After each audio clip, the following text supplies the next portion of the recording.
CBS and streaming on Paramount+.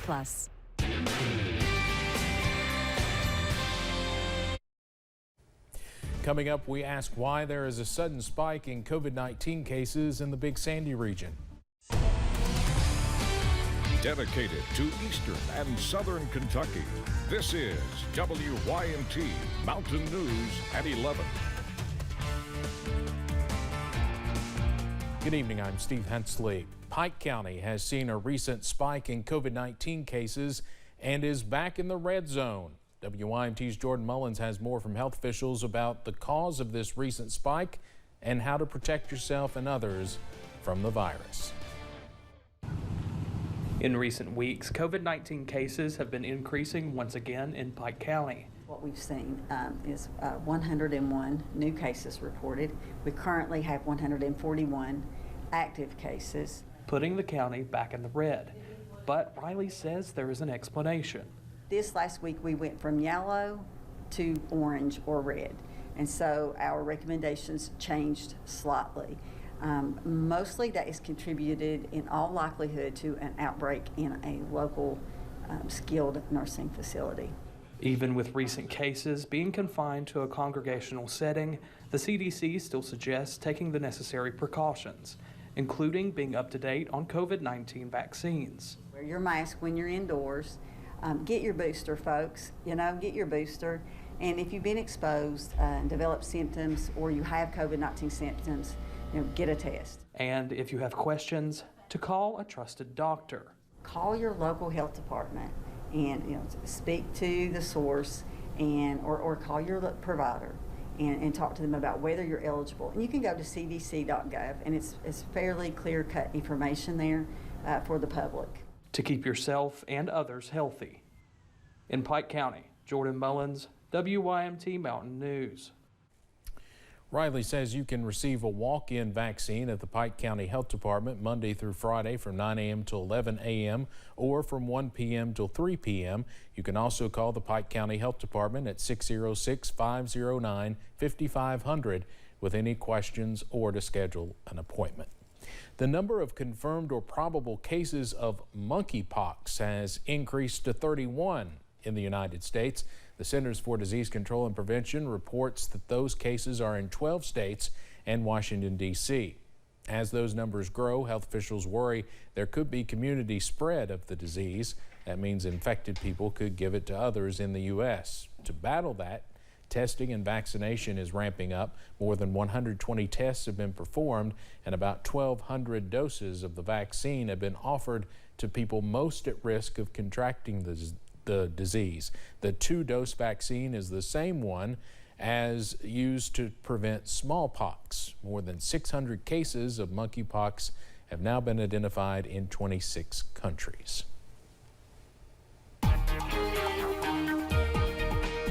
Well, after a dry and warm day for much of the mountains, well, we've reintroduced showers and storms as we've gone into the evening. And we've got a few more before all is said and done tonight. Outside right now, it's a soggy scene along Interstate 75 in Rockcastle County. We still have some of that rain coming down. In fact, we're going to have rain coming down for a little while longer yet. Upper 60s at London Corbin Airport, where they're currently getting in on the action. A little bit more shower and thunderstorm activity moving in. It was a warm one for some, low to mid 80s around the region. How about Monticello checking in at 87 this afternoon? We've fallen for the most part into the 70s as we've seen rain and showers and thunderstorms push into the mountains, though still mild temperatures as you head up toward Prestonsburg and into Pikeville as well. Look out to the west, a shield of at times heavy rain beginning to push in from central Kentucky.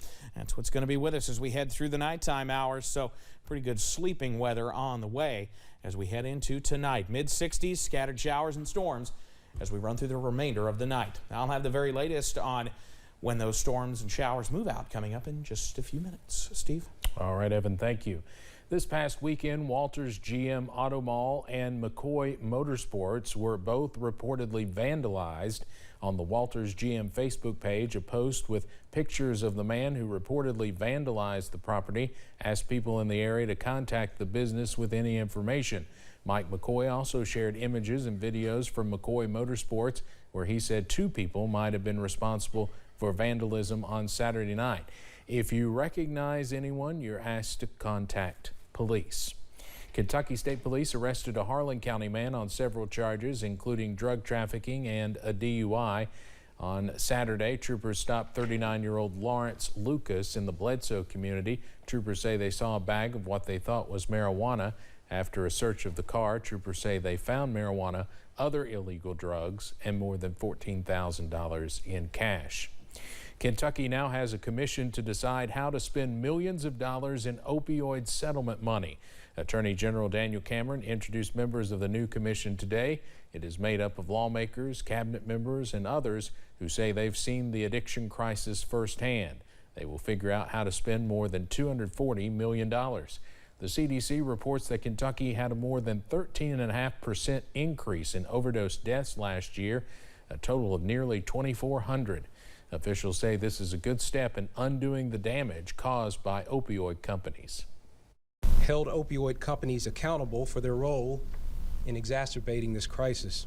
I hate to say that it's well deserved because it's got a bad story, the reason why it's deserved. But at the end of the day, it's just great to see something positive coming from that.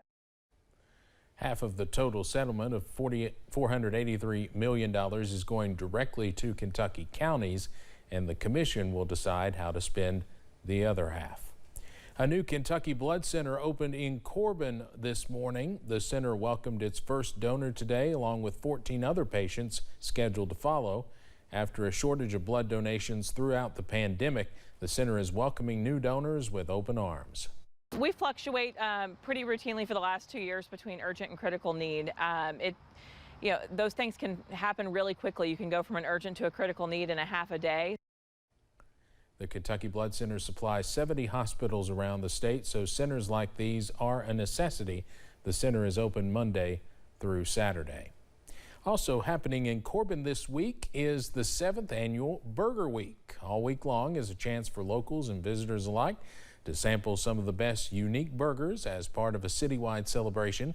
This will be the biggest Burger Week that Corbin has ever had, with 9 restaurants competing for the title of Burger Week champion and a chance to hold the traveling trophy for 1 year. Each burger is just $6. A bridge replacement project in Whitley County is expected to begin June 20th. The project will replace the Mossy Gap Road Bridge over Poplar Creek. Detour signs will be placed beginning this week. The current bridge will be closed during the time of construction. The roadwork is expected to last 3 months. The new bridge is planned to be open to traffic August 19th. One recent Floyd County graduate is celebrating opportunity, sharing his story from the orphanage to the ovation. Connor Lockhart was born in Russia with health issues at birth. He was left to spend his first 6 years in an orphanage. From there, he was adopted by an Eastern Kentucky family who has helped him dream and achieve in ways he never expected. The recent graduate gave his salutatorian speech last week, celebrating the opportunities given through his classes at Betsy Lane and the Floyd County School of Innovation. And I want to do more than that. I want to work on computers. And FCSI didn't just allow me to program the games and make websites and stuff. They allowed me to take apart computers and strip them down and rebuild them. I also learned how to do video game animation.